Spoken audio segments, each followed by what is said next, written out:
Hello. Danchi Kiawao. Welcome to Grounded in Sacred Feminine Wisdom. My name is Andrea Menard, Ninshkotekwe, which means my name is Firewoman in Anishinaabe, and Notogoyudin Dishnikashon, which means I am Grandmother Wind in Cree. So these are my traditional names that I have been given that I carry in life. And I am a proud Métis woman from Treaty 1 territory.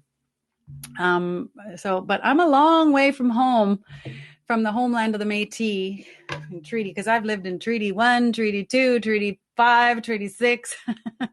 But I am currently living in the unceded shared territories of the Squamish, the Tsleil-Waututh, and the Musqueam people. So and as a guest here, I'm a long way from home, but as a guest here, and for you, many of you may feel like guests where you are. You are guests where you are, unless you're a traditional person from your land. So all over the globe, we're here together. And I love the idea that even though you're a guest on those lands and you may feel like, ooh, I don't know this land. Should I be here? You know, this is something that'll help you ground to where you are. To ground into sacred feminine and wisdom is to ground into Mother Earth. So I just want to start with the sound of the drum. Just with the sound of the drum. This is the heartbeat of Mother Earth. This is the first sound you heard in your mother's womb.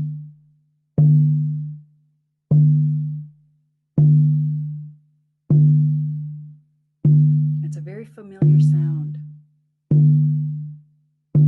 And when we get loud and noisy in these worlds, in our jobs, we forget that we're connected to the land, to our sacred mother.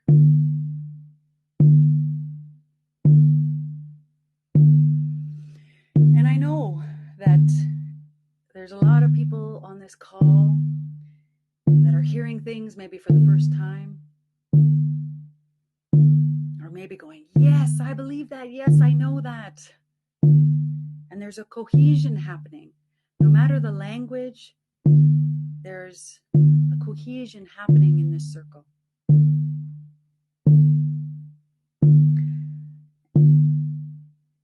And that we belong to this circle. Everyone belongs to the circle. You've been hearing lots of, with Rianne, with her message about the hierarchy, and that even though we try and dismantle the top of the hierarchy, the foundation is still in place. And that is something that I talk about. But it's a little different because our languages are different.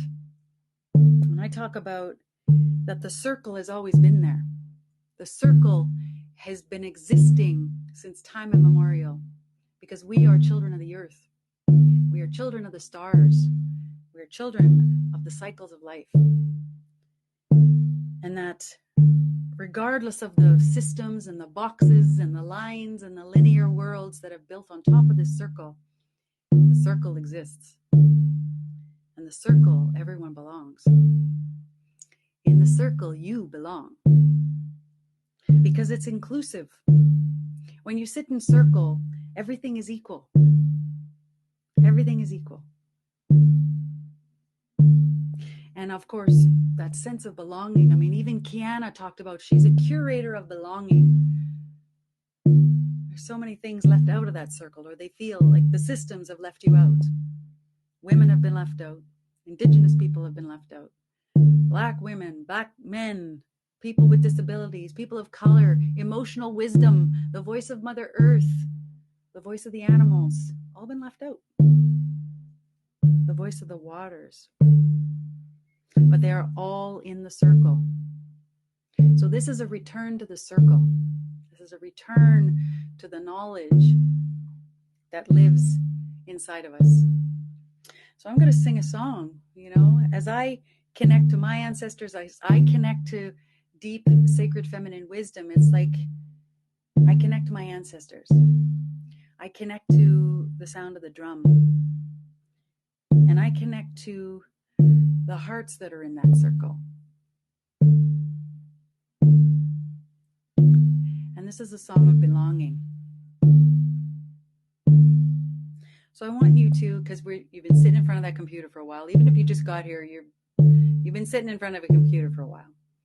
So I want you to look around at a glass of water, or look outside the window and look at a tree or a bird that flies by, or the clouds, or the snow, or the rain, wherever you are, the sunshine, the night sky, the moon, wherever you are, because we're all over the globe.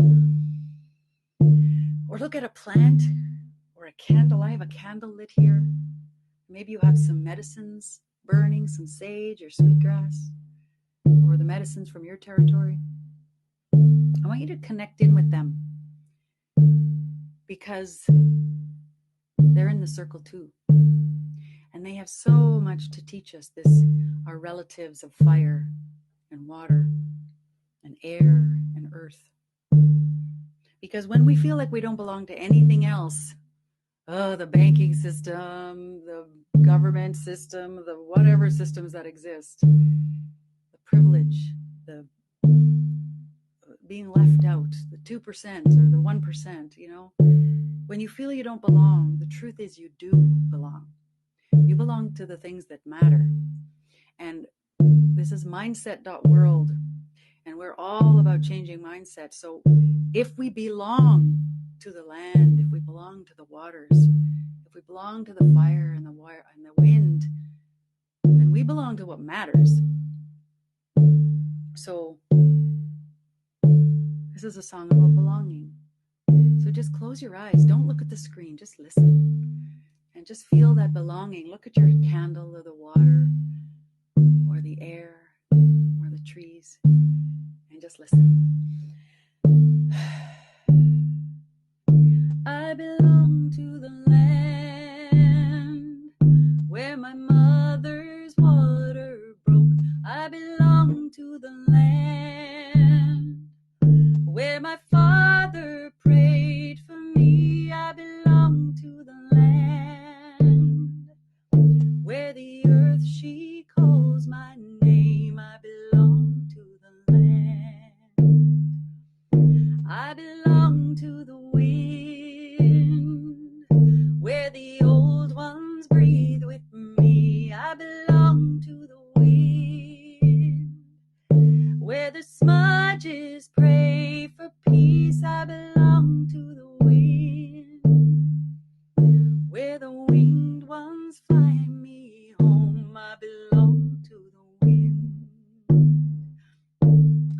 I belong here. I belong here. I belong here, but nothing here belongs to me. I belong to the water where the mighty rivers meet. I belong to the water where the blood sings in my veins. I belong to the water where my teardrops cleanse like rain. I belong to the water. I belong to the fire where the people gather round. I belong to the fire where the trees burn as offerings. I belong to the fire where the smoke washes over me. I belong to the fire. I belong here. I belong here. I belong here, but nothing here belongs to me. Just sing that with me. I belong here. I belong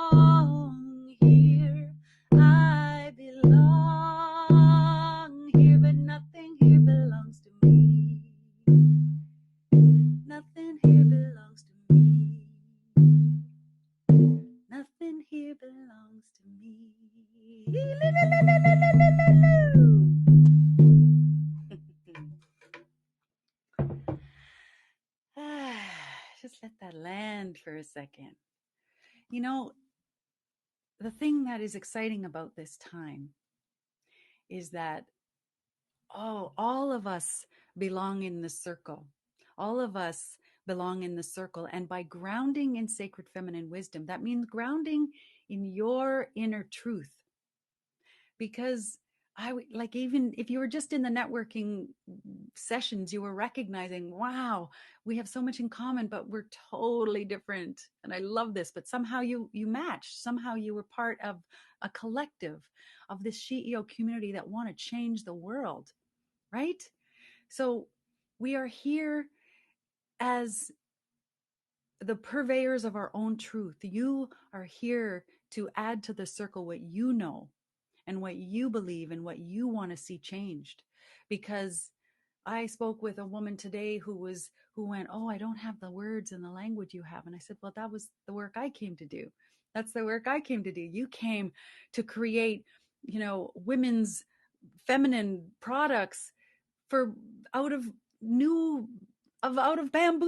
That's something I could never do. And so to recognize that we all, and the women who are like in the financial world, who understand that language and know how to find ways for women to be involved, to bring the language of the feminine way of being into those systems is magical, is incredibly important, because that's not my gift. My gift is over here. And so all of us have something to share. You have something to share, but it must be grounded in your sacred feminine wisdom. So what is this sacred feminine? I'll tell you a story. Is that back in the 90s and the early 2000s, I was surrounded by a lot of ceremonial people, but mostly men. They were mostly ceremonial men, and they would go off into their fasts and be without food and water for 4 days, or they'd go into ceremony, they'd go into the lodge, and they would come out, and they were all, and I don't know if everyone was hearing this message, or me particularly needing to put the pieces together eventually, but I heard them all saying in different ways, now is the time of woman. And they would sort of have this odd look, as though they were telling me, going, now I was told that we're entering a time of woman. We're entering the time of the circle, or you name it. And in fact, Lynn Twist yesterday talked about how she heard different nations talk about, and she called it the Sophia century, the Sophia century.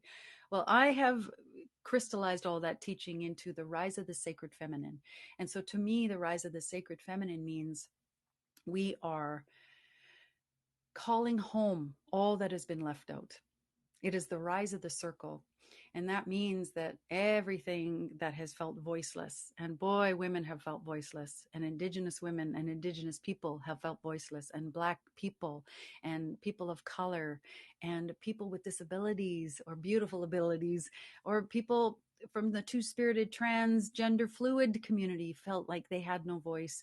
And Mother Earth, our beautiful mother, didn't have a voice unless someone spoke. So all an emotional expression, emotional valuing emotion, all of that is coming home.